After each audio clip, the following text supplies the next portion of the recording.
Regularmente, novos estudos científicos anunciam novos perigos presentes no meio ambiente.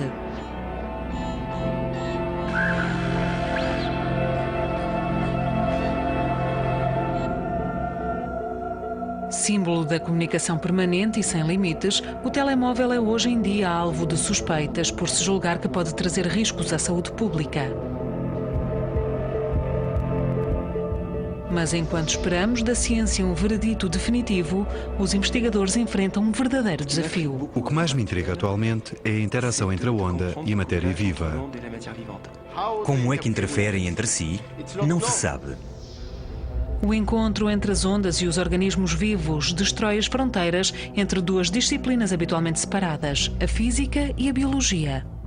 A energia associada à onda é de tal forma fraca que força a imaginação. A dúvida é como é que surge a interação, como pode ser ela suficiente para induzir reações. Serão as emissões de ondas utilizadas pelas telecomunicações verdadeiramente captadas pelas células humanas? Como podem elas perturbar esta maquinaria tão precisa? O que podemos retirar exatamente das pesquisas que alertarem os média? Ao mesmo tempo que a sociedade aguarda a avaliação precisa de um risco para a saúde pública, cada um com a sua própria estratégia, os investigadores vão procurando cercados de ondas.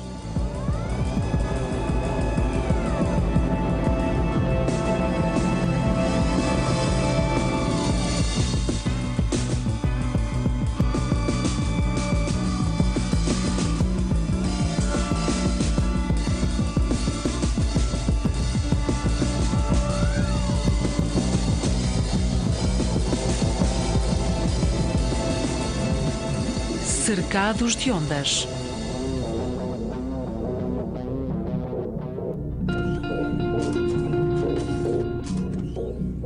A difusão industrial dos telemóveis começou no início da década de 90 sem qualquer estudo preliminar sobre o seu impacto na saúde pública. Há 35 anos, escrevi um artigo onde afirmava que achava que os campos eletromagnéticos afetavam a forma como o corpo humano funciona. E os advogados e cientistas que na altura trabalhavam para as empresas fornecedoras de energia e para as fábricas de fornos micro-ondas chamaram-me tudo, sem analisarem o meu trabalho e sem sequer o criticarem. Atacaram-me a mim, pessoalmente. E isso deixou-me simplesmente furioso. Em Shreveport, no Louisiana, Andrew Marino dedicou a sua vida de investigador a tentar provar os efeitos das ondas eletromagnéticas nos organismos vivos, objetivo que fixou quando estudava os seus efeitos terapêuticos. O trabalho inicial tinha a ver com uma tentativa de compreendermos a forma como os sinais elétricos naturais do organismo são usados para controlar e regular o crescimento saudável.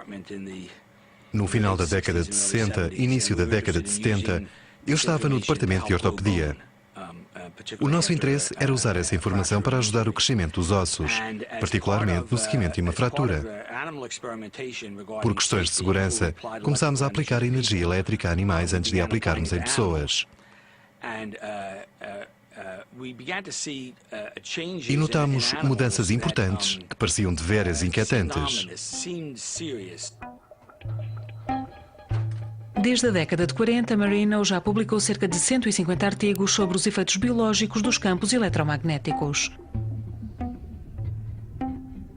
Esses artigos põem em causa as mensagens de tranquilidade emitidas pelas indústrias que expõem as populações.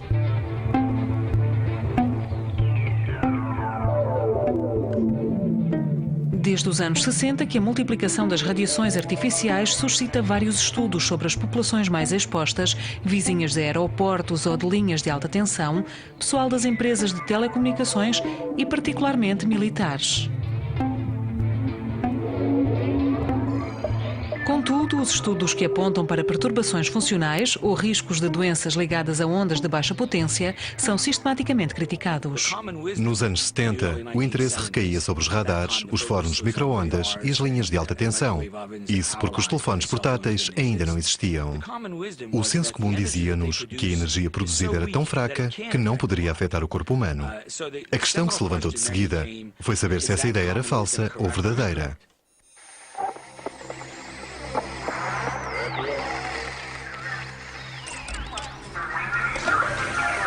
Dos campos produzidos pelos aparelhos elétricos ao Wi-Fi, o nosso ambiente doméstico expõe-nos a vários tipos de radiações. Mas a preocupação das populações e dos cientistas foi reavivada depois da invenção do telefone portátil. Esse objeto emissor de ondas que encostamos à cabeça.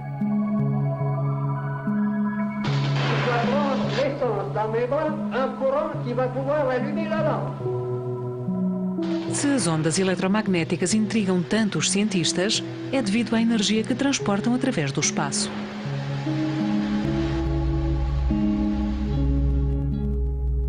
Quando falamos de ondas eletromagnéticas, estamos a falar concretamente de um fluxo de fotões, ou seja, partículas portadoras de energia. Quanto mais elevada for a frequência da onda, mais energia possui cada um desses fotões. E quanto mais fotões existirem, mais intensa será a radiação. A onda eletromagnética propaga-se no vazio. Na minha opinião, é isso que torna este fenómeno mais misterioso e mais complexo, porque é invisível e completamente inodoro. Há um pouco de mistério à volta das ondas eletromagnéticas. Os diferentes tipos de ondas eletromagnéticas distinguem-se pela sua frequência. É a frequências relativamente baixas e por isso com pouca energia que se propagam todas as ondas que os homens emitem para comunicar.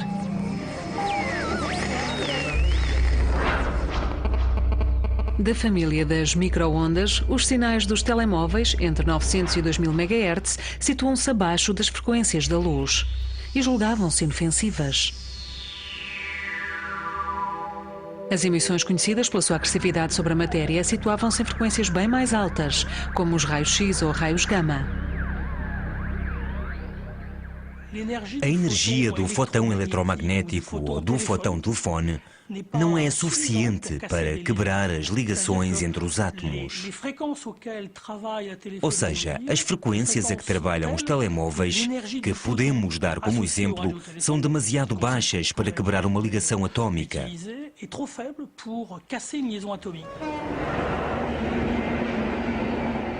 Quando começaram a ser comercializados os primeiros telemóveis, os únicos efeitos conhecidos das micro-ondas eram os efeitos térmicos. Quando são de alta potência, ou seja, quando é emitida uma grande quantidade de fotões, essas micro-ondas fazem vibrar as moléculas de água que aquecem a matéria. E é precisamente segundo esse princípio que funcionam os fornos micro-ondas. Os telemóveis funcionam a frequências semelhantes às dos fornos, ou seja, com o mesmo tipo de fotões, mas com potências 1000 vezes inferiores. A questão que se levantou foi de se saber se a energia transmitida pelos telemóveis era suficiente para aquecer o cérebro. O telemóvel emite uma potência e uma parte dessa potência emitida vai servir para comunicar. A outra parte vai propagar-se pelo corpo, na mão e na cabeça. João Viard é um físico ao serviço de uma operadora móvel. O objetivo das suas pesquisas consiste em quantificar as transferências de energia do telefone para o cérebro para assegurar de que não há qualquer processo de aquecimento.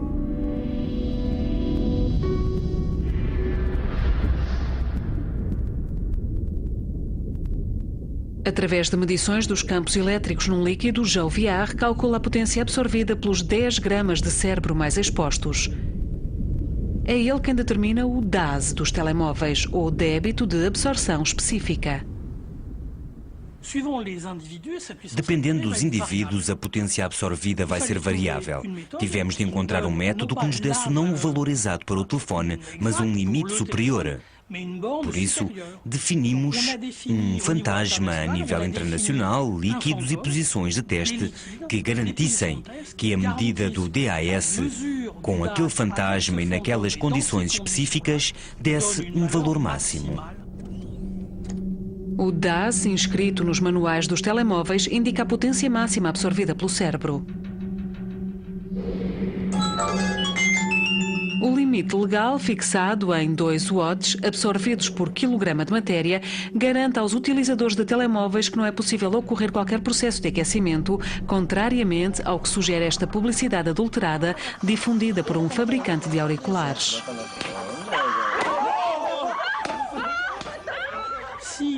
Se eu observar o aumento de temperatura ligado ao fluxo de energia das ondas eletromagnéticas, Notarei um aumento de temperatura na pele que é inferior a 0,1 graus. Se pudermos centrar as atenções no problema dos efeitos térmicos e soubermos perfeitamente que o nosso aparelho não produz calor, e ainda que fosse esse o caso, nunca poderíamos medir, porque é impossível colocar um termómetro no meio do cérebro. Então, não há problema nenhum. É por isso que, se eu fosse advogado dos industriais, tentaria convencê-los a continuar a financiar todos esses estudos.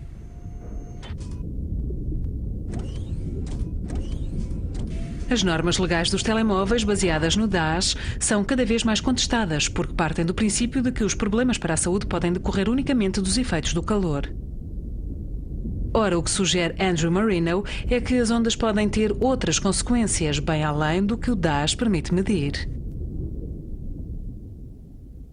Isto é quase como aquele jogo em que colocamos uma ervilha debaixo de uma de 3 conchas. Baralhamos as conchas e tentamos confundir as pessoas sobre qual será a concha que esconde a ervilha. É exatamente o mesmo fenómeno. Conseguimos pôr toda a gente a olhar para a mesma concha, que é o DAS, quando o problema real está debaixo de uma outra. Os únicos efeitos conhecidos e comprovados são atualmente os efeitos térmicos. O que não quer dizer que a porta esteja fechada e que não se levantem outras questões.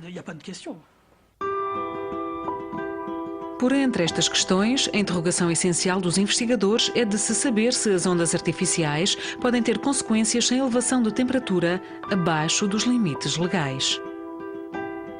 Será que a matéria pode reagir a emissões sem que seja detetável qualquer transferência de energia pelos instrumentos de medição dos cientistas?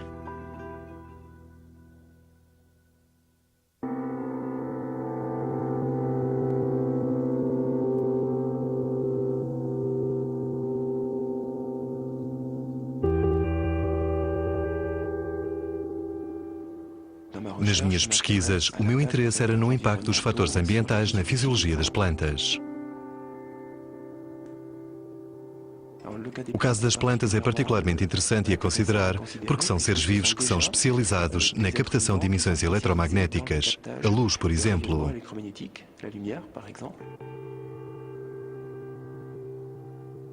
Por isso, achámos interessante perceber se essa capacidade de captar as emissões eletromagnéticas se poderia estender a frequências diferentes. A experiência de Alain Vian com tomateiros teria um impacto considerável.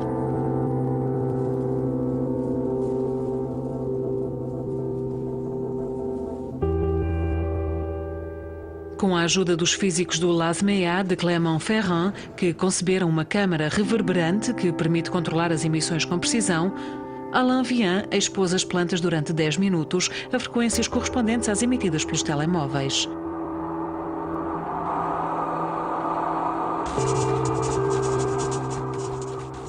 A experiência revelou que as plantas expostas reagem, produzem rapidamente a calmodulina. Ora, a produção dessa proteína é a reação típica dos vegetais face às agressões externas.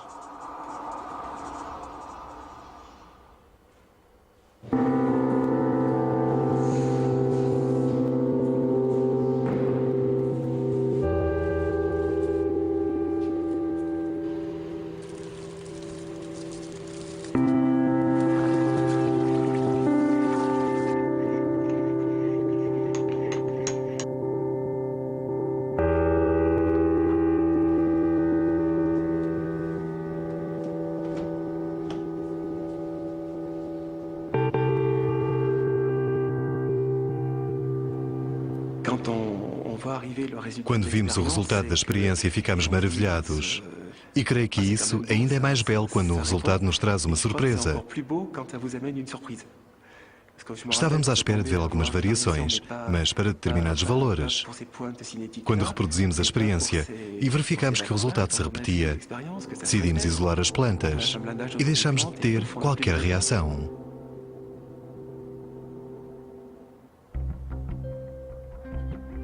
Premiados pela Academia das Ciências e largamente citados nas revistas internacionais, os resultados conseguidos pela equipa de Vian põem em causa um dogma científico.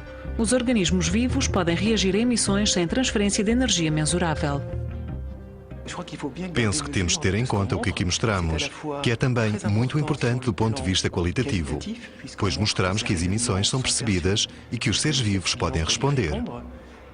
Contudo, há que evitar uma ligação direta com um efeito prejudicial.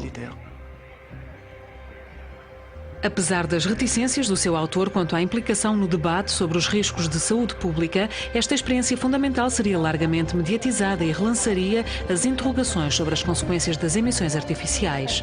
Seriam os homens também sensíveis às ondas eletromagnéticas?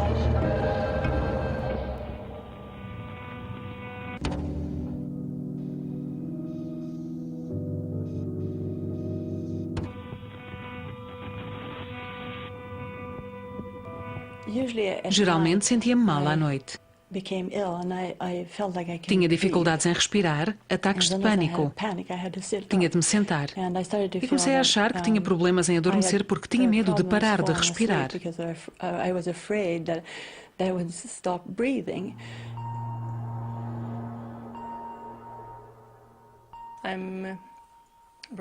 Isolo-me em casa. Não posso ir a lado nenhum, nem sequer visitar os meus amigos. Tive de mudar de emprego por causa da minha electro-hipersensibilidade.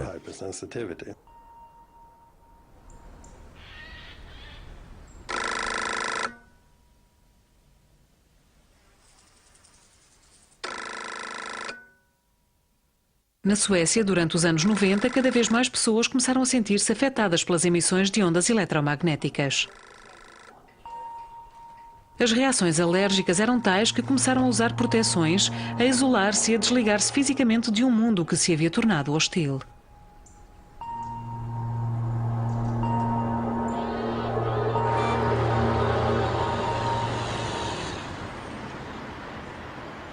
Conhecido pelas suas tomadas de posição empenhadas, Ole Johansen foi um dos primeiros investigadores do mundo a levar a sério os sintomas dessas pessoas.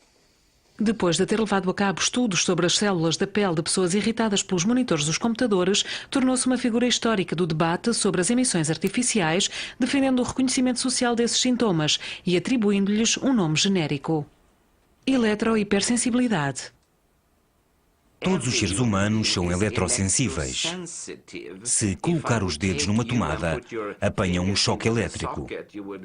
Essa é a reação típica da eletrosensibilidade, perfeitamente normal. Mas aqui estamos a falar de pessoas com eletrohipersensibilidade, ou seja, pessoas que reagem a campos a que nós dois não reagimos.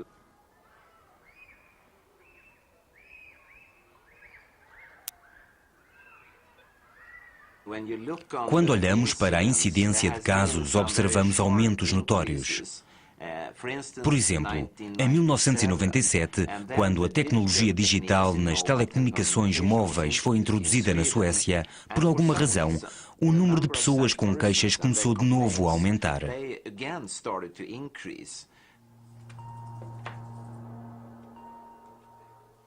Na Suécia, a eletrohipersensibilidade é reconhecida como uma deficiência e 2% da população diz-se preocupada. Contudo, se o número de casos registados aumentar a nível mundial, o fenómeno torna-se um enigma médico. Se souber e perceber o que se passa no meu corpo, então posso tentar fazer alguma coisa. Penso que a maior parte de nós acha isso.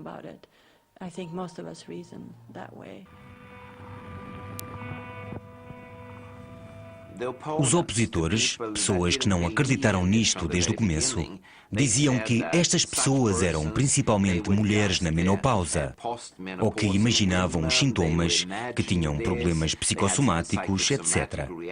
Quando surgiram novos grupos de queixosos, essas explicações acabaram por perder todo o sentido, claro. A eletrohipersensibilidade levanta uma questão ainda mais inquietante e suscita a curiosidade dos cientistas. Até hoje, nenhum estudo de laboratório provou com clareza a ligação entre a exposição e o aparecimento dos sintomas, dando mais força àqueles que suspeitam que estes doentes seriam vítimas de uma qualquer paranoia coletiva e aos que os consideram como anunciadores de um escândalo de saúde pública.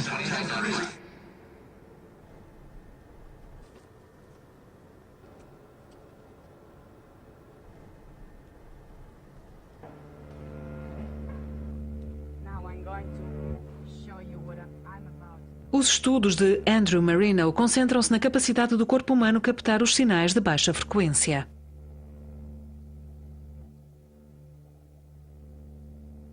Durante 20 minutos, Marino isolou as suas cobaias humanas das interferências do meio ambiente.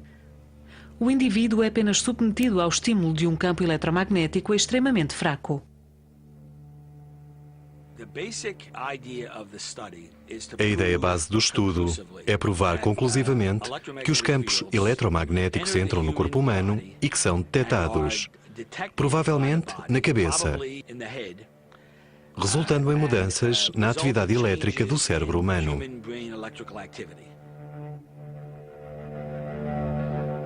A análise da sua atividade cerebral mostra que o indivíduo percebe o sinal, ainda que inconscientemente. O sistema nervoso detecta som, luz, calor, toque, paladar e campos eletromagnéticos. O processo é sempre o mesmo. Há uma célula especializada localizada num determinado local que interage com o campo eletromagnético que entra no corpo, gerando um sinal no cérebro que lhe diz que há um campo eletromagnético no ambiente. O cérebro reconhece que não há qualquer informação útil e por isso ignora o sinal. Contudo, este processo de detectar e ignorar, põe à prova a capacidade adaptativa do corpo. Por outras palavras, ficamos mais fracos se isto se repetir sucessivamente, comparativamente a um cenário em que isso não acontece. Segundo Marino, os homens reagem às ondas eletromagnéticas como reagem aos outros estímulos do meio ambiente. No entanto, esta hipótese original sofre ainda da limitação de meios de que Marino dispõe para dar continuidade às suas pesquisas. Neste estádio, apesar dos indícios que se acumulam, a sensibilidade dos homens não é unanimemente reconhecida pela comunidade científica.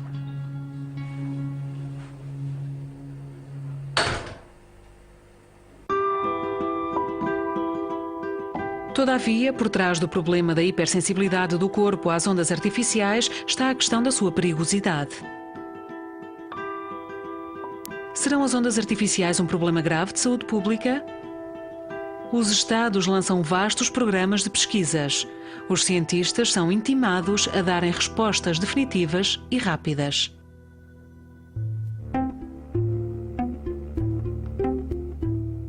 No ano 2000, a União Europeia decidiu financiar o projeto Reflex, proposto pela Fundação Verum, em Munique.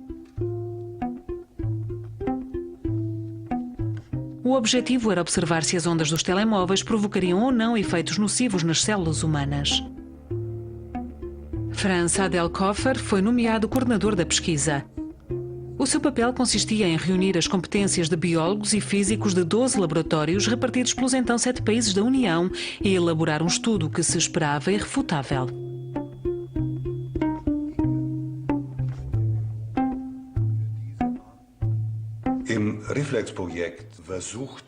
Com o projeto Reflex, procurámos saber se as ondas de telemóveis podiam ou não gerar efeitos biológicos abaixo dos limites legais.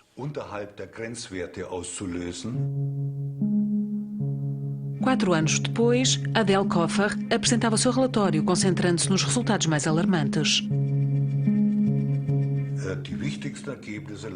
Podemos resumir o essencial dos resultados da seguinte forma: os campos eletromagnéticos de alta frequência podem prejudicar os genes.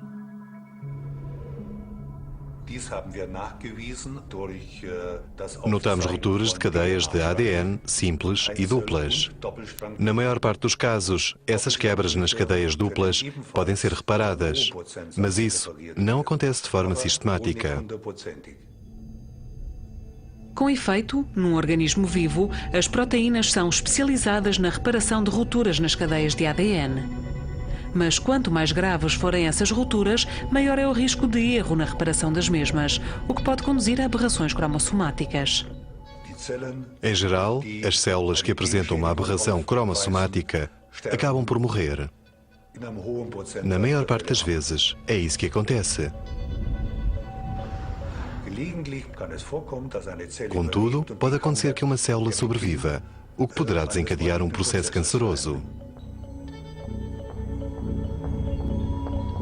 A capacidade das micro-ondas quebrarem as cadeias de ADN, mesmo através de processos indiretos, provocou o ceticismo de vários investigadores. Os resultados de Adelkofer eram controversos. E apesar dos seus vários alertas, Adele Koffer não conseguiu obter qualquer reação da União Europeia que havia encomendado o estudo. Não estou a tentar provar que as ondas dos telemóveis são prejudiciais à saúde do ser humano. Não é esse o meu objetivo. Com a ajuda dos meus colegas, que pensam todos como eu, procuro saber se há ou não efeitos. Em 2008, Adele Koffer pediu à União Europeia um novo financiamento para verificar os resultados já obtidos e ver se os efeitos constatados nas células in vitro se podiam verificar nos seres humanos.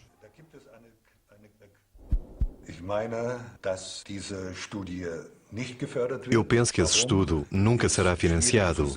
E porquê? É difícil dizer. Se a União Europeia encontrou um estudo melhor sobre esta questão, fico contente. Mas não parece que seja esse o caso. Contudo, um pouco por todo o mundo, várias experiências convocam uma variedade de cobaias de laboratório, submetendo-as a toda uma panóplia de micro-ondas, procurando a maior parte das doenças conhecidas. Muitas descobrem efeitos inquietantes, outras não descobrem nada, mas todas apelam à mesma atitude de prudência. São necessários mais estudos. Um só estudo não provoca um bom ou mau resultado. Há que recolher uma coleção de provas. Em Bordeaux, França, o IMS é conhecido por refazer as experiências dos laboratórios que encontraram efeitos nefastos e contradizer os seus resultados. Essas experiências, em parte financiadas pelos operadores de telefone, são conduzidas por Isabelle Lagroye, bióloga, e Bernard Veiré, especialista em campos eletromagnéticos. No nosso laboratório, praticamente metade dos nossos projetos são estudos de replicação de resultados estabelecidos por terceiros. Insistimos na replicação porque, se não conseguirmos encontrar nas mesmas condições um determinado efeito num laboratório diferente, isso quer dizer que esse é um efeito sobre o qual não podemos discutir, ou seja, não devemos ter em linha de conta para a avaliação do risco. Um dos melhores exemplos de resultados positivos que foram reproduzidos por nós e por outros é o do grupo de Salford, na Suécia, que havia provado uma permeabilização aumentada da barreira hematoencefálica nos ratinhos submetidos às ondas. E os resultados que estamos agora a publicar, mas que já foram reportados em congresso, são negativos. Não conseguimos replicar os resultados de Salford. É em Lund, na Suécia, que, em paralelo com a sua atividade de neurólogo, Leif Salford conduz pesquisas nos cérebros de ratinhos. Mais precisamente na sua barreira hematoencefálica.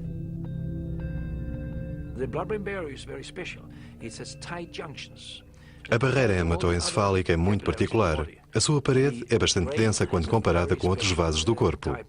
O cérebro tem um tipo de parede que é muito especial, o que impede a fuga de substâncias. A barreira hematoencefálica impede a passagem de substâncias contidas nos vasos sanguíneos para o tecido do cérebro. Após ter exposto estes animais a 2 horas de emissões de telemóveis, Salford constatou que essa barreira se tornava permeável em 1/3 dos ratinhos, o que provocava a fuga de albumina.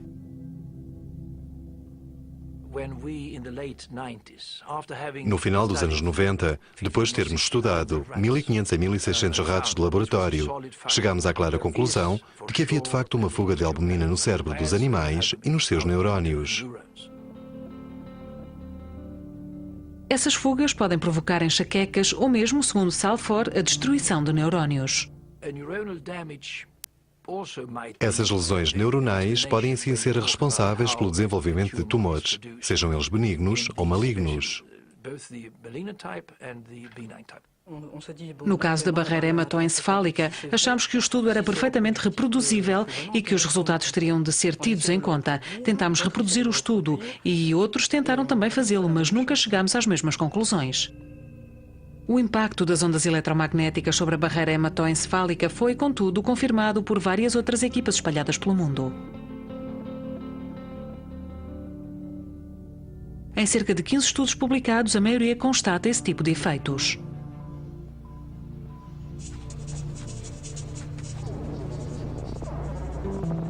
Então, como explicar que estudos levados a cabo nos mesmos animais e que procuram os mesmos efeitos provocados pelas mesmas ondas cheguem a conclusões opostas? A confusão que emergiu de todas essas experiências reflete apenas que existem desafios consideráveis que pesam sobre os ombros dos investigadores. Submetidos à pressão, os laboratórios confrontam-se de forma violenta. Uns, financiados pelos operadores móveis, são suspeitos de cumplicidade. Outros são acusados de negligência nos seus protocolos. Os dados vão se acumulando, mas a sociedade continua à espera de um veredito definitivo. Que conclusão retirar dos milhares de artigos publicados até hoje? A partir da mesma base de dados, as interpretações divergem de cientista para cientista e a verdade científica continua a escapar-nos. Desta confusão emerge uma questão essencial: qual será o nível de indícios suficiente para se alertar a opinião pública? Se já temos 5.000 publicações nas revistas científicas reconhecidas e isso não é o suficiente, então quantos mais serão necessários? 5.001? 5.002? Quando será o suficiente? E quem o deverá decidir?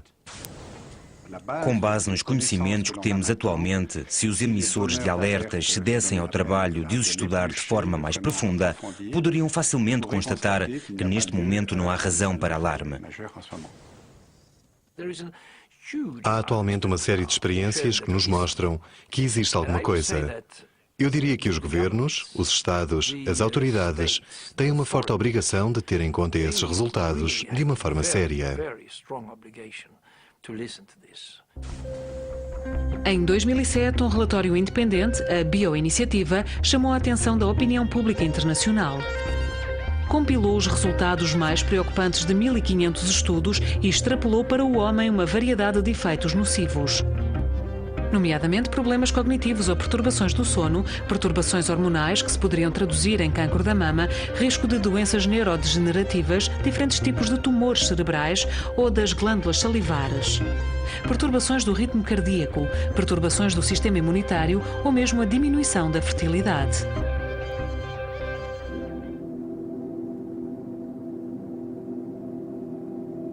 Esse relatório, bastante alarmante, foi elaborado por uma dezena de investigadores que decidiram, de sua livre e espontânea vontade, alertar os poderes públicos e os média para um risco de saúde pública que pensam ser grave.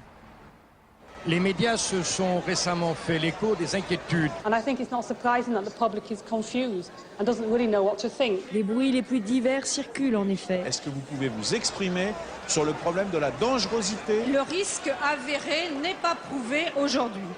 A posição delicada dos governos face a um risco impreciso traduz-se perfeitamente num conceito em voga: o princípio da precaução. We really need to ensure that the precautionary approach is taken. We also need proper research centres to be set up to ensure that the real effects of this kind of non-ionising radiation are actually properly examined by independent assessors.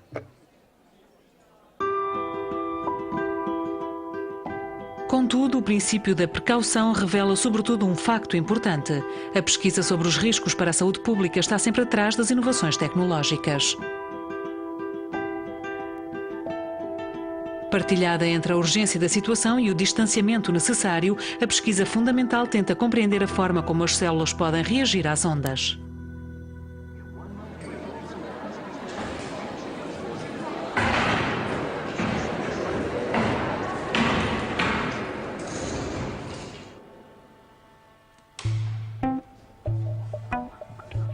Depois de ter constatado a resposta das plantas às emissões dos telemóveis, Alain Vian alargou as suas pesquisas às células humanas. Escolhemos como tipo celular as células que garantem a interação com o meio ambiente, sempre para mantermos essa ideia de células localizadas nessa interface. Para estudar a interação entre a onda e o ser vivo, Alain Vian concentra a sua pesquisa nas células da pele.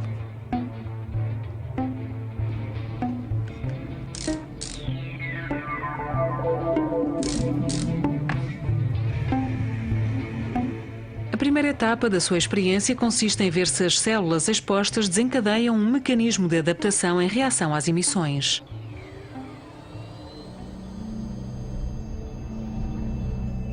Isso porque as células que nos compõem se adaptam constantemente às restrições do meio. É com esse objetivo que produzem proteínas, que são as operárias das células. Por exemplo, quando a temperatura à volta da célula é demasiado elevada, um gene específico é ativado para produzir proteínas nas células expostas às micro-ondas. As células humanas serão então sensíveis às ondas emitidas pelos telemóveis?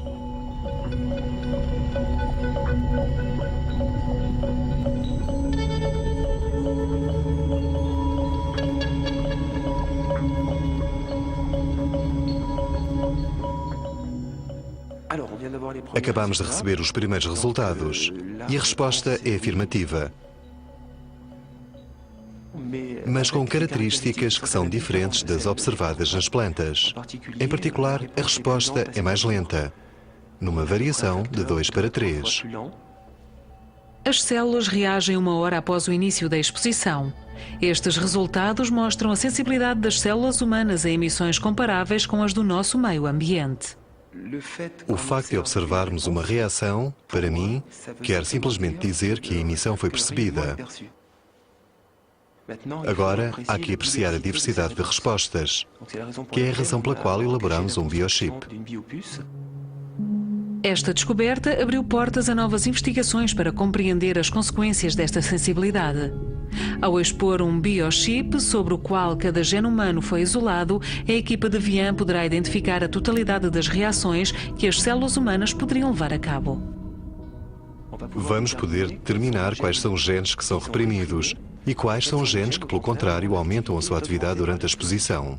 Esta informação pode ser depois retomada por outras equipas para se apurarem os efeitos nocivos para a saúde pública. Podem assim pensar em observar uma ou outra via metabólica, mesmo em vias em que não tinham pensado antes, para retirarem as suas conclusões.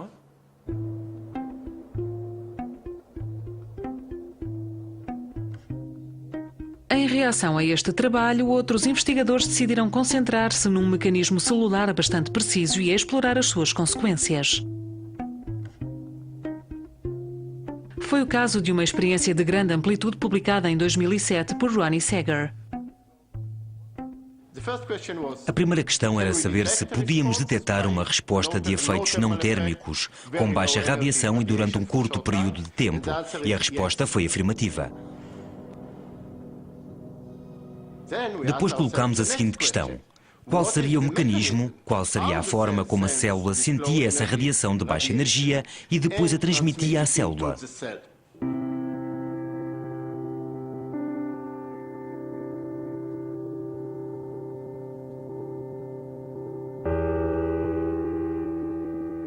O ADN é o comandante da célula, diz-lhe o que fazer e como fazê-lo.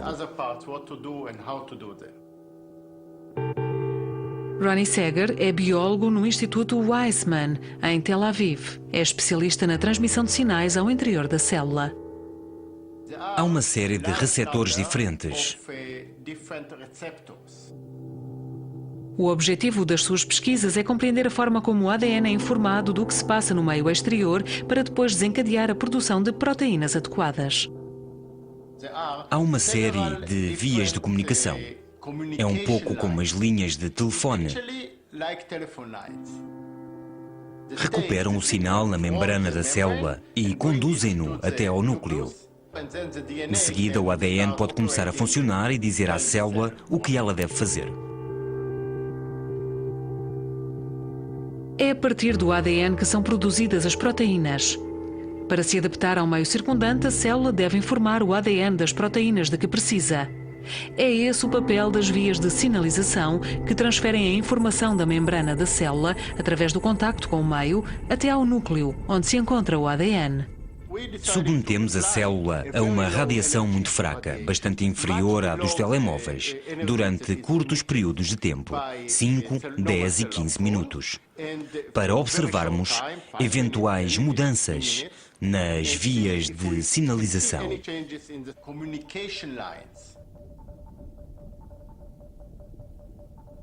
Quando Sager submeteu a célula às emissões de ondas, descobriu a ativação sistemática de uma via de sinalização particular.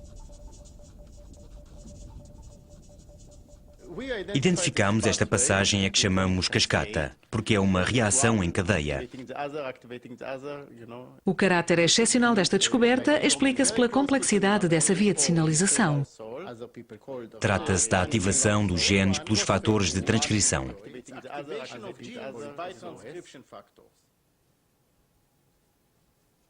Ficou claro? Se a descoberta de Sager suscitou as atenções para além da comunidade científica, foi porque essa via de sinalização estava igualmente implicada no crescimento da célula. A sobreativação desse sinal poderia assim favorecer a proliferação de células? Esse é um dos mecanismos característicos dos processos cancerosos. Em determinadas condições bastante específicas. Mais uma vez, não quero aqui suscitar o medo destas radiações de baixa potência, mas nessas condições é possível que haja um favorecimento do desenvolvimento de cancros. As radiações não provocam o cancro, mas podem favorecê-lo.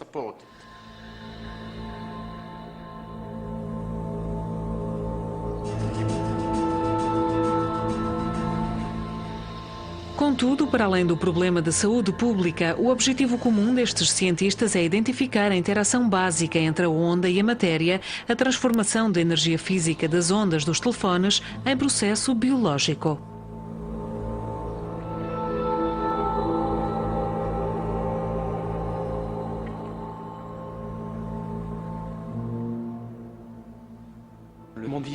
O mundo vivo pode ser definido como uma entidade separada do mundo exterior por uma membrana semipermeável.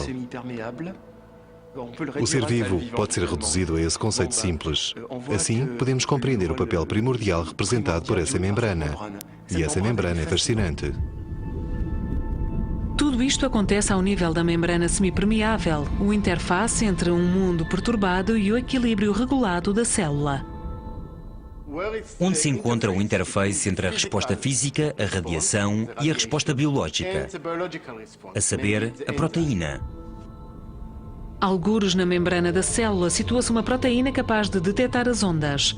Para a identificar, a equipa de Marino debruçou-se sobre o Cryptopterus. Este peixe, extremamente sensível aos campos eletromagnéticos, é capaz de detectar flutuações mínimas do campo magnético terrestre.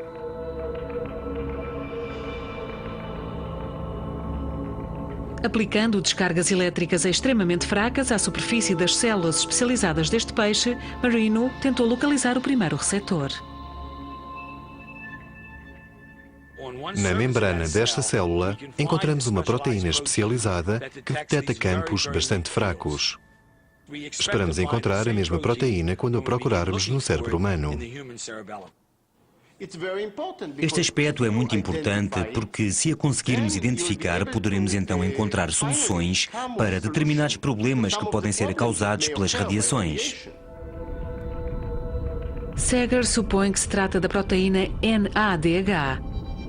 A hipótese que levantou pressupõe que a repartição das cargas elétricas desta proteína pode ser modificada por campos de micro-ondas de baixa potência e desencadear uma reação em cadeia.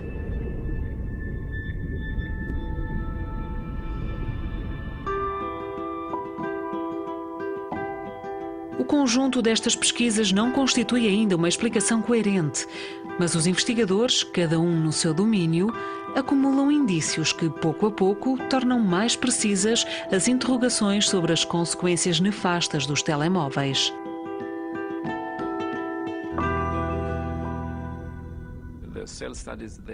Os estudos sobre as células podem dar-nos informações sobre os mecanismos do cancro. Mas se nos interessarmos sobre os efeitos na saúde, a epidemiologia é primordial, porque tem a ver diretamente com os seres humanos, e não com os animais e com células manipuladas em laboratório.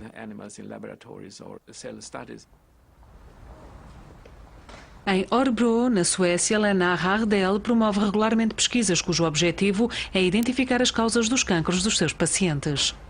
Contrariamente às experiências em laboratório, a missão de Hardell consiste em observar os homens no seu meio natural. Para o efeito, realiza estudos epidemiológicos. A ideia nasceu no início da década de 90. Fazia parte de um grupo de estudos nacional na Suécia que se interessava pelos campos eletromagnéticos produzidos pelos aparelhos elétricos e pelas linhas de alta tensão, porque na altura já se debatiam os riscos da leucemia.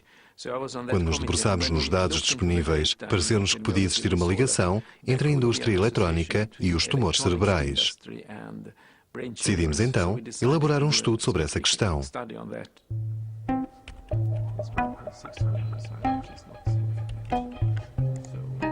A ideia de Ardel parecia elementar. Tratava-se de formar 2 grupos de pessoas, um grupo atingido pela doença de que se suspeitava, neste caso o tumor cerebral, e um outro grupo saudável. Comparando o tempo de utilização do telemóvel entre os 2 grupos, Ardel quis determinar se o telemóvel era ou não um fator de risco. A dificuldade principal destes estudos estatísticos consistia em recolher informações precisas. Quanto tempo essas pessoas teriam passado ao telemóvel nos últimos 10 anos e sobre que orelha colocariam normalmente o telefone? O estudo de Ardel, levado a cabo em 4.000 pessoas, foi o mais comentado de sempre no mundo inteiro. Foi o primeiro estudo a constatar um aumento do risco de diferentes tipos de tumores cerebrais ligados à utilização do telemóvel. Constatamos que após 10 anos de utilização do telemóvel, o risco de desenvolvimento de um tumor acústico maligno ou benigno aumenta. O risco de neurinomas acústicos ou tumores benignos pode mesmo surgir antes dos 10 anos de utilização, mas o risco aumenta com o número de anos e os resultados são os mesmos quando falamos dos telefones sem fio que utilizamos em nossas casas ou nos escritórios. Contudo, há que sublinhar que o risco individual continua a ser muito baixo, porque se trata de uma doença que atinge uma pessoa em cada 10.000. Ainda que o risco duplicasse, não ultrapassaríamos as 2 pessoas em cada 10.000. O problema é que todos estamos expostos atualmente. Por isso, ainda que o risco seja mínimo, do ponto de vista individual, o número de casos será sempre importante.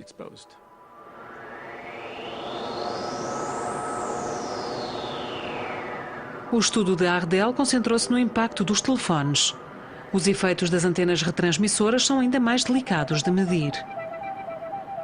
A potência das suas emissões decresce rapidamente com a distância. As antenas expõem-nos a energias bem mais fracas do que um telemóvel encostado à orelha, mas fazem-no de maneira contínua. E até hoje nenhum estudo conseguiu avaliar claramente a sua influência na saúde pública.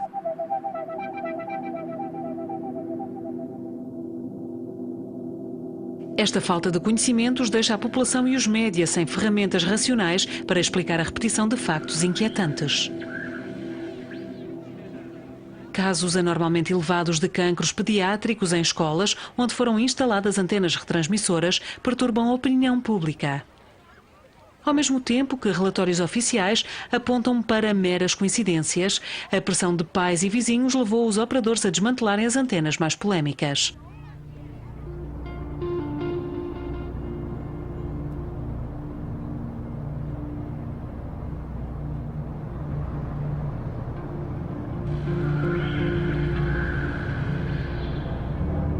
Após 15 anos de pesquisas, a sensibilidade das células humanas às ondas dos telemóveis foi já confirmada por vários estudos de laboratório.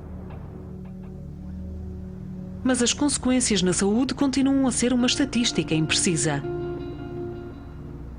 Se o risco de doenças graves, tais como os tumores cerebrais, parece baixo para o indivíduo, poderá ser significativo à escala de 3.000 milhões de utilizadores. Quanto aos sintomas crónicos ligados à eletrosensibilidade, há cada vez mais registros, mas o impacto real do nevoeiro eletromagnético continua a fundir-se na incrível variedade de receios que nos inspira o nosso ambiente.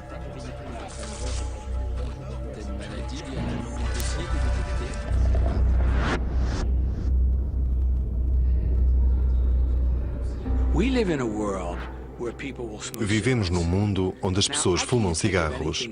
Pessoalmente, acho isso completamente estúpido. Mas se quiserem fumar, conhecem os riscos. E nunca ninguém escondeu o facto de fumar ser nefasto à saúde. Se escolhem fumar, então o problema é deles. O número de casos de cancro de pulmão explodiu depois da Segunda Guerra Mundial e os estudos epidemiológicos começaram em meados dos anos 50. Foi preciso bastante tempo para a sociedade e os governos reagirem.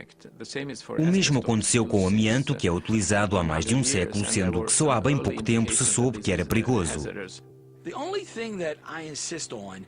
A única coisa em que eu insisto é que as pessoas que podem fazer dinheiro a distribuir produtos pelo nosso ambiente permitam, pelo menos, que se façam pesquisas honestas e que se comuniquem honestamente esses resultados. A implicação de grandes grupos industriais nas pesquisas sobre um possível risco para a saúde pública semeia a polémica e desencadeia, consequentemente, inúmeras suspeitas. No lugar do debate estritamente científico, foram surgindo pouco a pouco estratégias de comunicação, como se os exageros de uns pudessem compensar as dissimulações de outros. Chaque cellule de son organisme est le siège d'un courant de haute fréquence qui est fermé sur lui-même. A história dirá quem tinha razão e quem estava errado. Eu fui o primeiro a demonstrar que o agente laranja era cancerígeno e, na altura, fui logo violentamente atacado. Atualmente, a história repete-se. No debate recorrente sobre os riscos para a saúde pública, esperamos que a ciência nos traga conclusões definitivas. Mas num domínio de pesquisas inteiramente novo, onde as disciplinas se cruzam e onde permeiam os interesses económicos, o discurso científico é, em parte, alvo de ruído.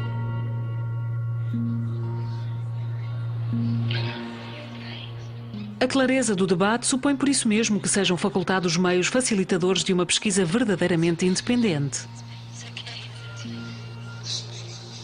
Desta forma, cada um de nós poderá levantar a questão em plena consciência. Quais os riscos que estamos prontos a assumir pela nossa liberdade e o que estaremos prontos a sacrificar pela nossa segurança?